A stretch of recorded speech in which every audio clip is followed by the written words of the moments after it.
Hello guys, welcome back to my channel. This session is session 11 of deep learning for teens. As I told you, this session I'm gonna continue talking about BERT and a little bit about transformers, and finally we're gonna have some homework.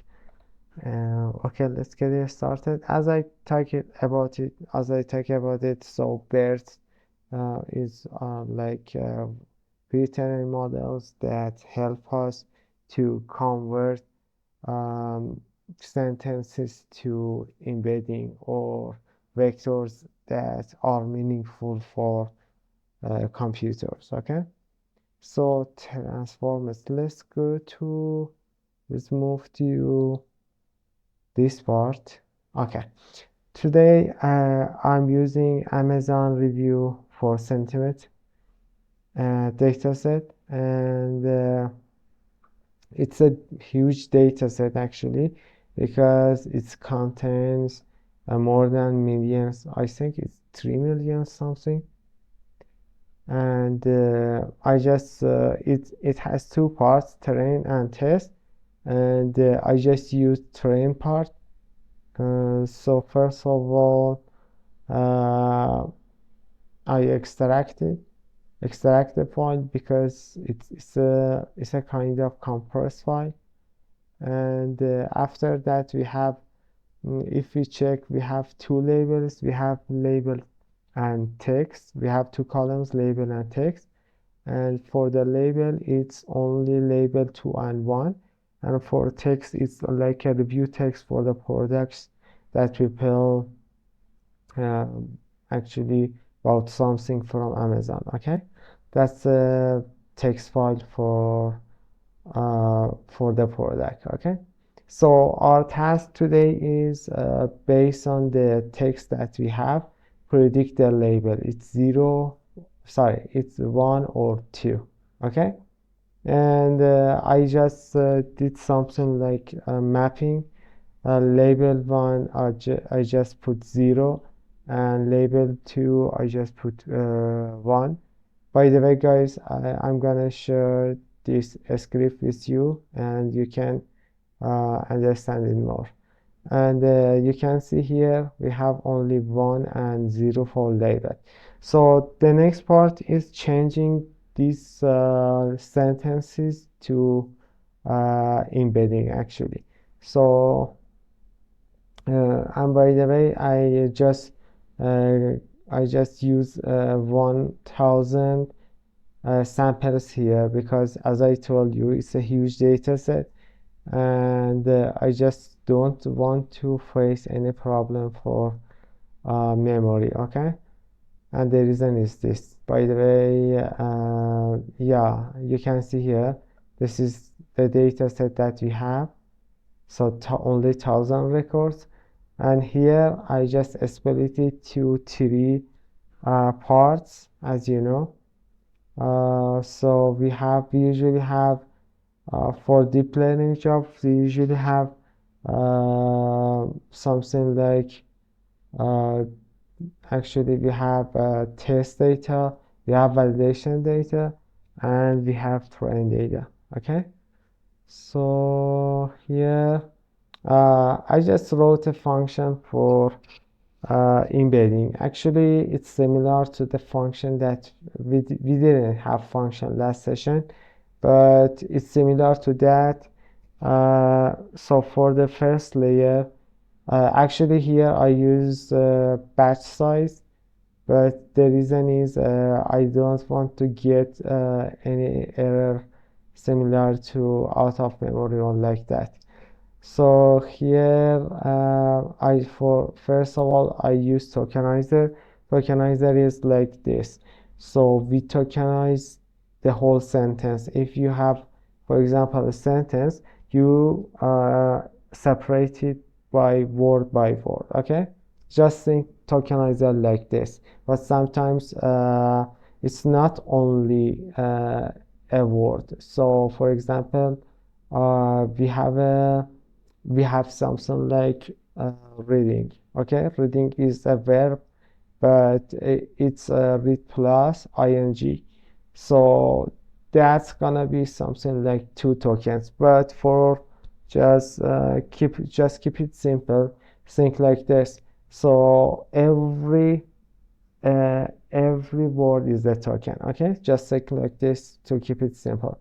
And here I just use a tokenizer in order to separate them out. And after that I use a BERT, as you know here. So BERTs are, as I told you last session, BERTs are pre-trained models that we use here. So the output of this is like this one. So it's a pulled output. If you just take a look to my previous code, you understand what I'm talking about exactly. Okay, and here I just call this function. I just call it 3 times because I have train text, val text, and test text. I just use this one, get BERT embedding function, as I showed you here, and I got xtrain, xval, and xtest. And after that, so I just have a classifier. Okay, so till here think like this.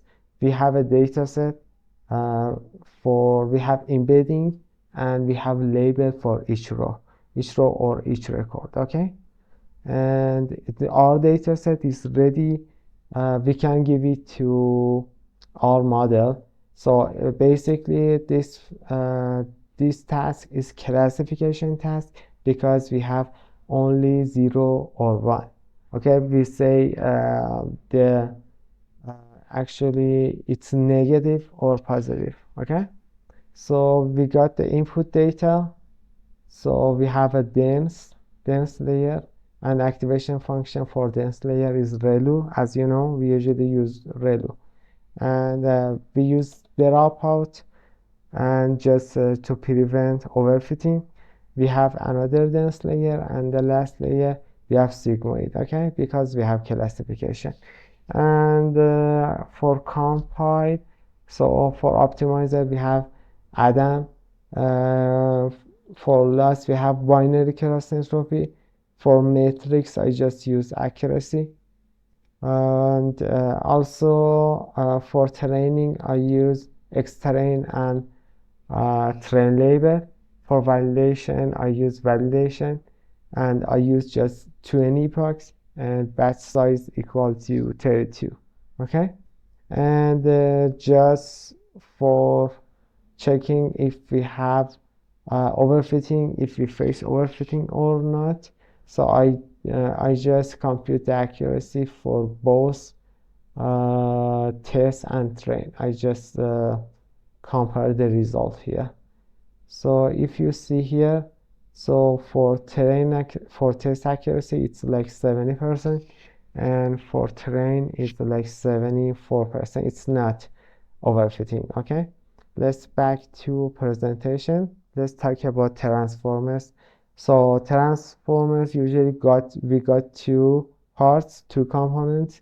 We have encoder, something like what we have here. So we convert the whole sentence to some contextual embedding, and we have decoder. Actually decoder depends on our job. Okay, for example, it get the encoder and convert it to, and as a result give the output. For example, text prediction, something similar to what we have in Google search. Okay, and just interesting point here is this. For BERT they only have encoder part, and for GPT or Gemini or other chatbots they just have decoder part. Okay, and so here So I just want you to understand. I just give you an example. So we have these three expression: query, key, and value. Query is like this. Just this is the social media example. So we just type or search for a topic, and this is the query. And the key is the app will look at the profile of other users for that one. And value is you read the post, the content from that users and match your search. Okay, this is just an example. If you want, you can search for more examples. Just I find this one interesting. And this one is the last one that I'm gonna talk about. So for transformers, we usually have encoder only, something similar to BERT, something like what we use today. We have decoder only, something like GPT, Gemini, and other models. And we have encoder decoder, that's something similar to Google Translate. Okay, and let's move to homework. So for homework, I want you guys use this data set, and I'm gonna provide you guys this data set, and I just want you to similar to what I have done today. So I want you use BERT and Tokenizer and do some sentiment analysis for me. Okay, guys, thank you so much, and see you in next session.